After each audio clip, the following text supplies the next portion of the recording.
Hello everyone, welcome to my channel. I hope everyone is having a wonderful day. Before starting the video, please hit the subscribe this video. Behind the cheerful facade, a terrifying emergency recently unfolded that left fans across the nation praying, and his wife, Deborah Roberts, in tears. What began as a quiet night at home turned into a desperate rush to the hospital, and an emotional plea that broke hearts everywhere. It was a calm Friday evening in New York City.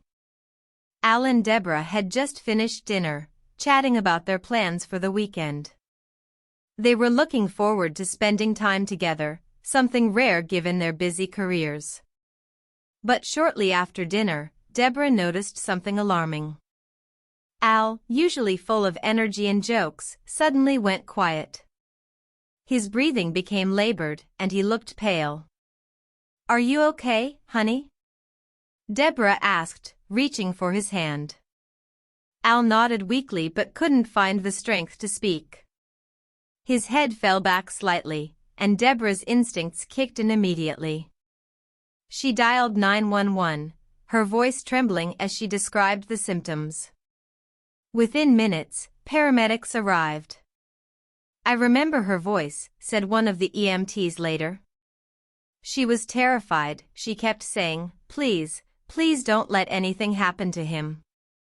As they loaded Al into the ambulance, Deborah followed behind, clutching his jacket. Neighbors later recalled seeing her standing on the curb, crying, as the flashing lights disappeared into the night. At Mount Sinai Hospital, Al was rushed into the intensive care unit. Doctors worked urgently to stabilize him, running tests and monitoring his vitals. Deborah, still in her coat, sat motionless in the waiting area. "She couldn't stop shaking," said a hospital staffer. "You could see the fear in her eyes. She didn't know if he'd survive the night." Al had been struggling with health issues in recent years, including blood clots and complications from previous surgeries. But this episode was different. His body was weak, and his blood pressure dangerously low. At one point, Deborah was escorted to his bedside.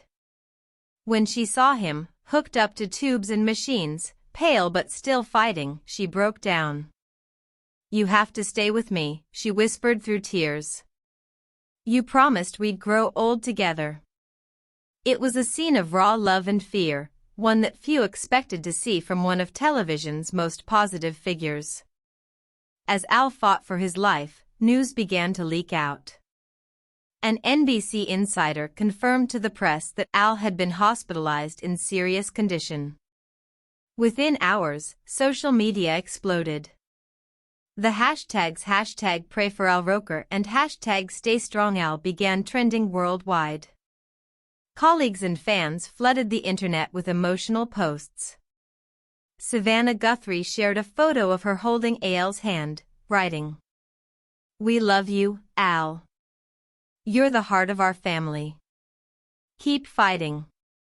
Hoda Kotb added, "He's the strongest man I know, but right now, he needs all of us to send him love." But it was Deborah's emotional post that broke hearts across the nation. Late that night, Deborah took to Instagram. Her message was short but devastatingly emotional. "Please keep my husband in your prayers. He's fighting harder than ever, but he needs strength, and so do I. My heart is breaking." Attached was a photo of her holding Al's hand in the ICU, his wedding ring visible, her fingers trembling. Within minutes, the post went viral. Celebrities, journalists, and fans poured in with support. "We're with you, Deborah. Al has given so much love to the world, now it's time for the world to give it back." Praying for healing and comfort. It was one of those rare moments when the internet united in empathy. People from every corner of the country, viewers who'd grown up watching Al's weather reports, sent messages of love. As Al lay in the ICU, Deborah sat by his side, replaying memories of their life together.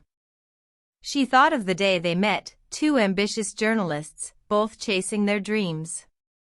She remembered their wedding in 1995, the joy of becoming parents, and the thousands of mornings they spent juggling careers and raising their family. Now, all of that flashed before her eyes. "I just want him to open his eyes," she told a close friend. "I don't care about anything else." Doctors continued to monitor AL's condition, warning that the next 24 hours were critical. Deborah barely slept. Every beep of a monitor made her heart